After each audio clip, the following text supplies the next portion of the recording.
here. All right. I've just been in such pain the last 2 weeks. I have not looked at my notes. I haven't done much of anything. So I'm a little bit rusty here, okay? All right. So I asked the question, did God have a master plan when He created the universe? Did He have something in mind? Where did that come from? Was this something He always had in mind? You know, like I say, yeah, I've always wanted to build a universe. Yeah? How long? Oh, I've always felt that way. Yeah. Do you think you'll ever do it? Maybe someday. I mean, no, seriously, follow me. Yeah, maybe someday. Well, is it a good plan? Oh, yeah, it's a good plan. It's a good plan. Why don't you do it now? Well, oh, yeah, okay, maybe I'll do it now. Did God always have this plan? See, we get this thing that God has always been everything that He is. God says He doesn't change. It doesn't say. He says He has all knowledge. Oh, yeah? Where do you get it? I mean, I don't doubt God has all knowledge. Where do you get it? Well, He always had it. Do you have a chapter and verse on that? Does God learn? You say, Ray, it's sacrilege to talk like that. I'm sorry. I think about this. I talk to God about stuff like this. I don't feel like I'm sacrilegious at all. I honor God. I worship God. Coming here to learn this stuff, this is worship. Waving your hands and falling over backwards and foaming at the mouth, that's not worship. Learning the truths of God and saying, I believe that, I can see that, this is wise, this is wisdom, this will help me be the kind of person God. That's worship. You believe and you obey God. That's worship. Okay. Now, well, you know, I've asked these questions all my life and didn't have no answer for them. But I asked the questions. Does God learn? I know He knows everything, but does He know everything because He learned it all?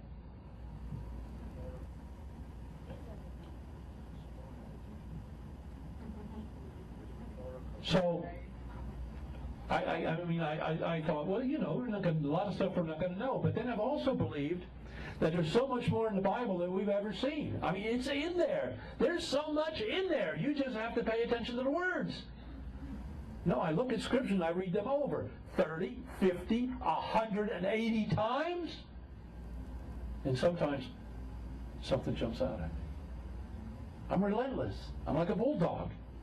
And I beg God. I say, God, I don't know. Show me. I don't know. Show me. Show me. It's in there. I know it's in there. Show me. So anyway, is there any indication in the Bible that God, before the creation, before there was a universe or even a Jesus Christ, is there any indication that God either learned something or accomplished something that didn't exist with Him prior to that? I want to say, Ray, I think you're in dangerous ground. I think you're talking heresy, and this verges on sacrilege.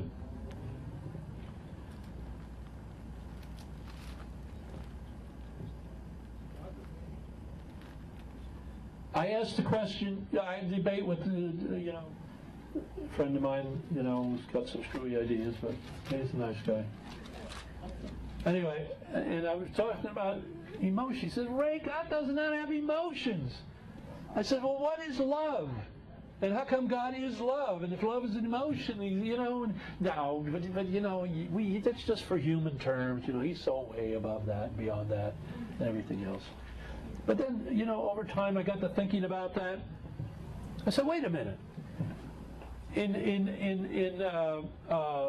Galatians 5, we're given a list of the fruits of God's Spirit, right? And one of them in the King James is long-suffering. Okay? Long-suffering. What does that mean? Patience. What is it made up of? It's made up of an archaic English term, long-suffering.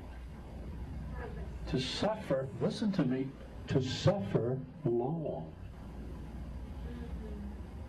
One of the fruits of God's Spirit is to suffer long. How can it be a fruit of God's Spirit if He doesn't even possess it Himself? I told somebody I was going to ask the question at this conference, did God ever do an honest day's work in His life?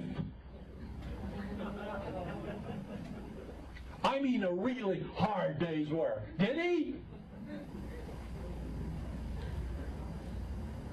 I said, oh, He created the universe. I mean, that was a, No, but all these Christian theology, He just spoke it in, let there be stars, let there be suns and moons, let there be an earth, let there be ground, let there be land, come on. Just let it be, let it be, let it be. There you are. Wow, I'm tired. I think I'll rest today. Did God ever do an honest, hard day's work in His life? You say, right, it doesn't apply. You can't apply what we do to what He does. How can you say it doesn't apply? Jesus Christ worked and He suffered, and he was long-suffering, and He had patience, and He was the very image of His Father. The express, stamped image of His Father. And we are to be in the image of Jesus Christ, Romans 8. In the very image of God, in the very image of Jesus Christ, our elder brother. So how could Jesus have all this love and all this patience and all this mercy? And He said everything He got came from His Father. Every thought He thought, every word He spoke, every deed He done came from His Father. How can you say the Father doesn't have patience? Patience is doing without something you want. Something you want, but you can't have it now. You have to exercise patience. You might even have to have long suffering. You might have to suffer long. That's the fruit of God's Spirit. And I could never believe in my heart of hearts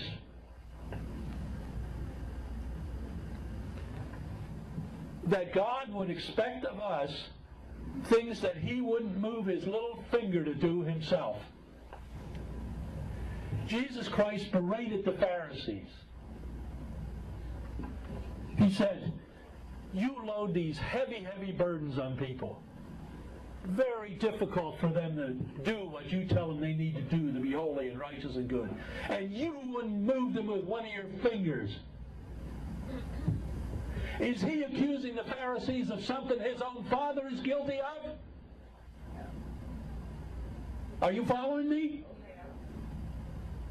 Is Jesus Christ condemning and berating the Pharisees for something His own Father is guilty of?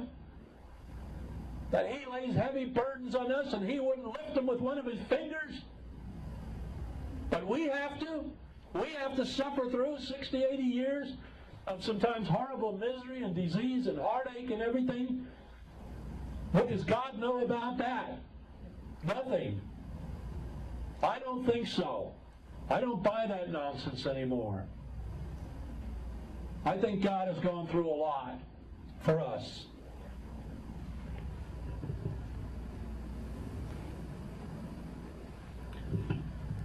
Now, I said that Ungelos translated Genesis 1:1 not in the beginning, but in wisdom. Right? In wisdom, God created the heaven and the earth. I couldn't understand that. And I look up strong, I get all the words of wisdom and look up the word. It didn't make sense. But then I did find scriptures in the Psalms and so on that says in wisdom God created the heaven and the earth. It's not Genesis 1:1, but it's a statement. In wisdom God created the heaven and the earth. There's several of them. But is that the way Genesis 1:1 could be translated? Well, apparently so. So when you look at Strong's definition, there's one word at the end of the definition. He says first fruits, the first, the beginning. The principle. The principal thing. The principal thing. What is that? The principal thing. The principal thing. And Ungelos translates, in wisdom, God created the earth. That's the word again. And finally, it hit me. Someplace the Bible must tell us what the principal thing is. Huh? Proverbs 4:7. Proverbs 4:7. Wisdom is the principal thing. There it is. Wisdom is the principal thing. Now, go over to chapter 8. Chapter 8, it talks about wisdom personified. Does not wisdom cry and understanding put forth her voice? Hear, for I will speak of excellent things in the opening of my lips, and so on. I, wisdom, dwell with prudence. Verse 12. I'm in chapter 8 of Proverbs. The fear of the Lord is to hate evil, pride, and arrogance, and the evil way, and the froward mouth do I hate. Counsel is mine, and sound wisdom. I am understanding. I have strength. By me kings reign, princes decree justice. By me wisdom, princes rule, and nobles over all the judges of the earth. I, wisdom, I love them that love me, and those that seek me early and find me. Riches and honor are with me, and so on. My fruit is better than gold, verse 19. I lead in the way of righteousness in the midst of the paths of judgments. Verse 22. The Lord possessed me in the beginning of his way, before his works of old. I was set up from everlasting, from the beginning, forever, the earth, or ever, or before the earth ever was.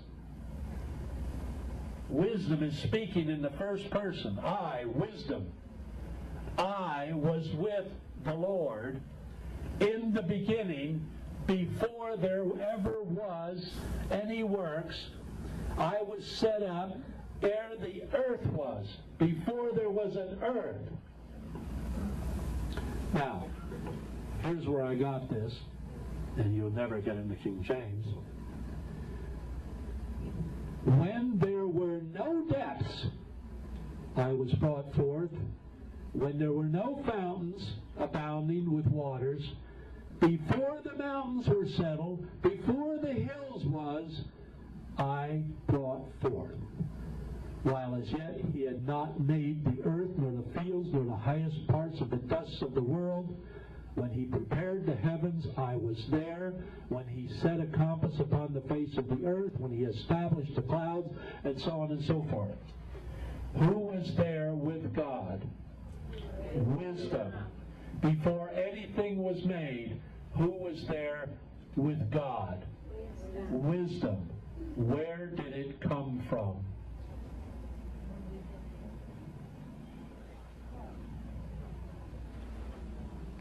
Took a little digging to get this out. It says, when there was no depths, I was brought forth. Okay? Now, before I get into that, understand that terms that apply to us are applied to God. The Bible talks about men of power. Does God have power? Is the power that God possesses greater or lesser than the power that men possess?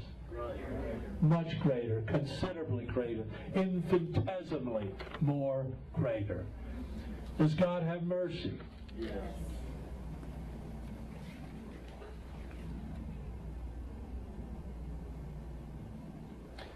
Does he have more mercy than men? Amen. Okay.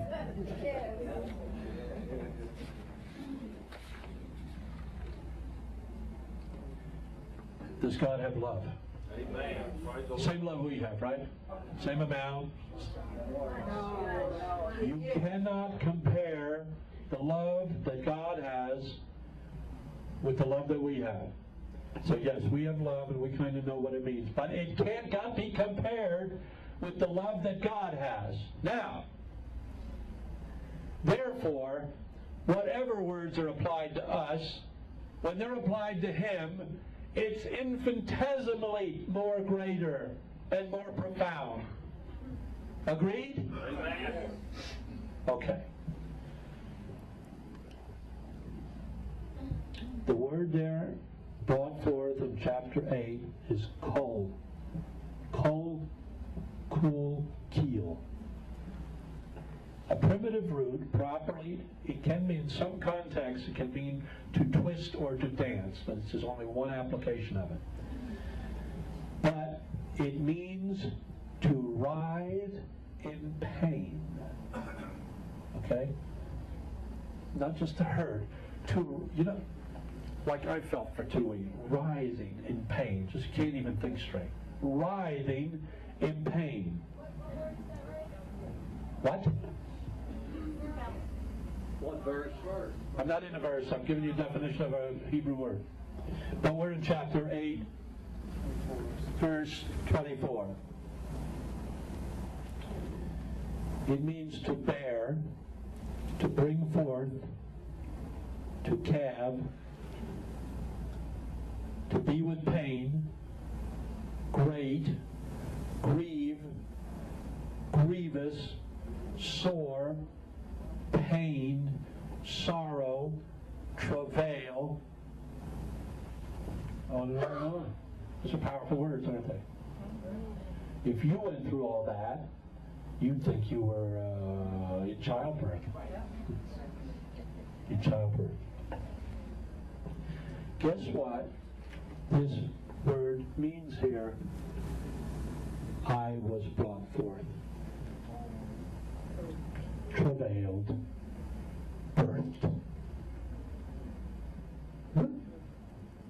Can this mean what it says? Before God could create us in the universe and creatures in his own likeness, he had to know how to do it.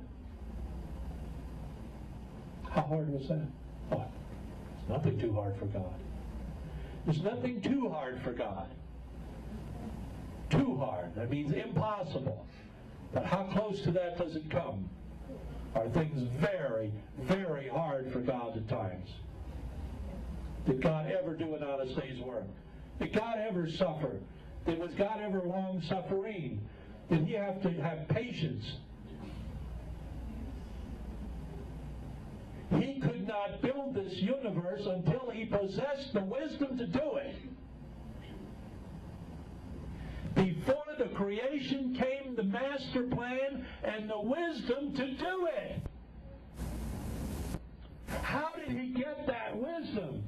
He birthed it under the pain and travail and agony that he passed on to women to experience a minute, little, insignificant part of what it's like to bring about children that are going to be in the image of God. He travailed with pain and agony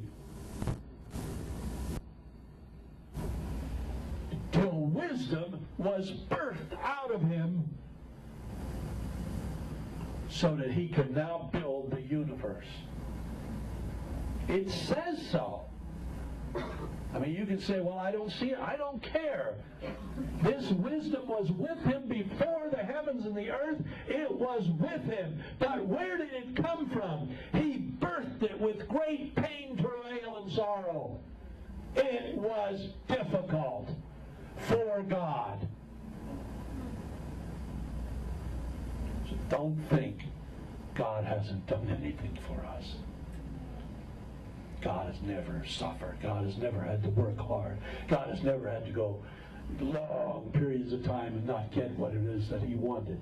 Don't think that way anymore.